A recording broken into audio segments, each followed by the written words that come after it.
आज विश्व पर्यावरण दिवस है और नो न्यूज ओनली व्यूज पर हमारे साथ हैं राजकुमार सिन्हा जी, बर्गीबान विस्थापित संघ के सक्रिय कार्यकर्ता भी हैं, सूत्रधार भी हैं, पर्यावरणविद भी हैं। सिन्हा जी, हम आपका स्वागत करते हैं एक बार फिर no news only views channel पर।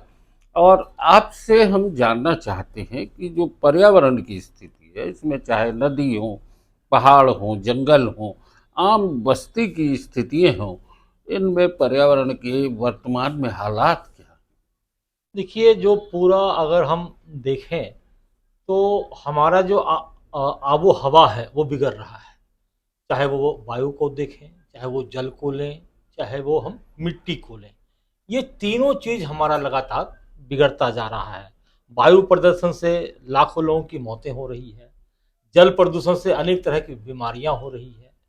और जो मिट्टी है उसकी उर्वरा शक्ति खत्म हो रही है। इस बार के विश्व पर्यावरण दिवस में प्लास्टिक को उन्होंने रखा है कि इसको तत्काल रोका जाए, इसको रोका जाए। प्रतिबंधित किया जाए।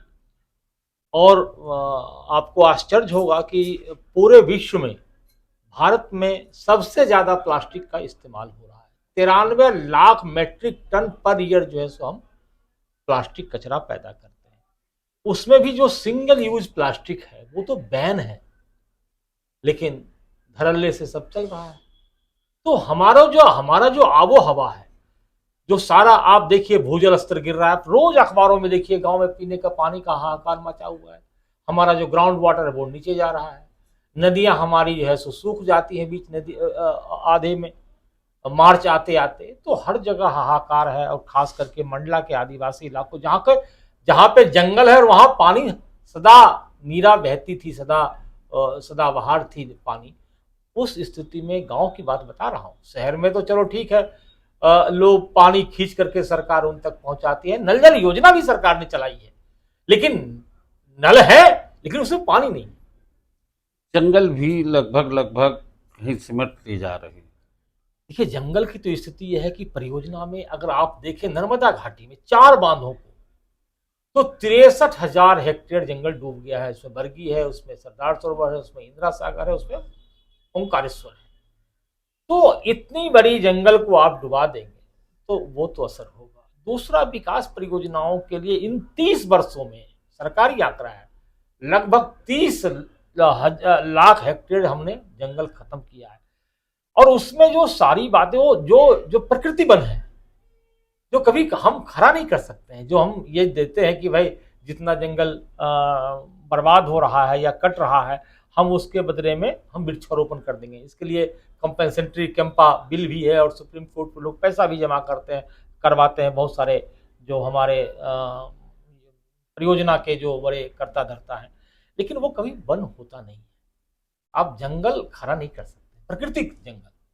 हाँ, और जो प्राकृतिक रूप से जो जंगल तैयार होता है, वैसा आप बना नहीं सकते। आप जो पेड़ लगा रहे हैं, आज वृक्षारोपण जगह जगह हो रहा है, उन्होंने कहा 2 लाख पौधे लगाए जाएंगे, लेकिन आप जो पौधे लगा रहे हैं वो एक पूरे जंगल के बराबर आपको वो जो उनसे ऑक्सीजन मिलना चाहिए वो नहीं उपलब्ध हो पाती। देखिए, जंगल केवल ऑक्सीजन नहीं, उसमें बायोडाइवर्सिटी होती है। अलग अलग के जीव जंतु, अलग अलग के तौर तरह के पौधे वनस्पति होते हैं। तो वो करोड़ों वर्ष में खड़ा हुआ जंगल है। आप जो है सो सागौन का झाड़ लगा करके समझते हैं हम जंगल लगा रहे हैं। भाई, प्रकृति में जो जंगल में है उसमें अलग अलग विविधताएं हैं, अलग अलग तरह के झाड़ है जो हाँ, कई तरह के पक्षी हैं, पशु है, पशु वन्य है। जीव हैं। तो आप उसको किस तरह से देखते हैं और हमारा नजरिया क्या है, और सरकार और जो लोग हैं उनका नजरिया क्या है। हम जंगल को केवल हम ऑक्सीजन नहीं समझे, वो धरती की आत्मा है। जैसे हमारा जो वेटलैंड है, आर्द्र भूमि है, वो हमारा किडनी है पृथ्वी का। तो हम सभी चीज को जो संरक्षित करना चाहिए, जो हमारे इस तरह के जो हमारे क्या कहते हैं जल जंगल जमीन है, उसको जो संरक्षित करने का जो हमारी परंपरा रही है ऋषि मुनियों की, उन्होंने उपयोग भी किया और उसको संरक्षित भी किया। अभी जो केवल उपभोग है, संरक्षण का कहीं कोई जिक्र नहीं। वो कागजों में जिक्र है, नारे में जिक्र है, लेकिन हाँ, दीवालों पे नारे हाँ, हैं, हाँ, एक हाँ, पेड़ माँ के हाँ, नाम हाँ, या वृक्ष हाँ, लगाओ। हाँ, जिस तरीके के ये नारे लिखे जाते हैं, दीवालों पे अगर पेड़ का चित्र बना दें, उससे जंगल नहीं बन पाएगा, ये तो तय है। अब बात आती है, आप लगातार नर्मदा पे काम कर रहे हैं, नर्मदा की स्थिति क्या है प्रदूषण के मामले देखिए, नर्मदा का सबसे बड़ा है जबलपुर संभाग जो है, वो सबसे ज़्यादा कचरा जो उसमें अपशिष्ट जो है सो रेलवे से जा रहा है, डेयरी से जा रहा है, जो आपका मेडिकल जो यहाँ पर हॉस्पिटल है, उससे जा रहा है। आप जो यहाँ पे आप मोटर गाड़ी जो धो रहे हैं, उससे जा रहा है। रेलवे में जो वॉशिंग है, उसके सारे पानी नर्मदा में जा रहा है। उन्होंने एसटीपी लगाया है कुछ जगह पे, लेकिन पर्याप्त मात्रा में नहीं, अभी भी पानी उसमें जा रहा है। और दुर्भाग्य ये है कि उसी पानी को हम पीने के लिए विवश हैं। तो ये हमें विचार करना चाहिए, जिस पानी को हम गंदा कर रहे हैं वही हम पानी उपयोग में ला रहे हैं। तो हमारा जो सोचने और देखने की क्षमता है वो खत्म हो गया है। हम सारा का सारा कचरा डाल रहे हैं और फिर उसको नर्मदा माँ का पूज्य मान करके उसको ग्रहण कर रहे हैं। तो ये हमारी विवेक पर सवाल खड़ा करता है। जल, जंगल, जमीन, सारी स्थितियों पर अगर विचार करें तो पहाड़ों की भी स्थिति लगभग कमोबेश विकास के तौर पे जिस तरीके से उनका भी क्षरण हो रहा है, उनको भी काटा जा रहा है, उसका भी नुकसान कहीं ना कहीं पड़ता है। देखिए, पहाड़ों का तो ये है कि अभी विकास के नाम पे क्रेशर मशीन, आप जगह जगह क्रेशर मशीन है और खुद खुद को काटे जा रहे हैं। वो पहाड़ आप नहीं बना सकते। झाड़ तो चलो मान लीजिए लगा भी लेंगे, पहाड़ आप खड़ा करेंगे क्या?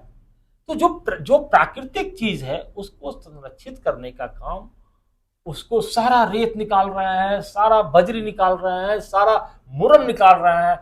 और ये आपाधापी अगर रही तो कुछ दिन के बाद पहाड़ देखने को नहीं मिलेगा, वो पुस्तकों में देख पाएंगे।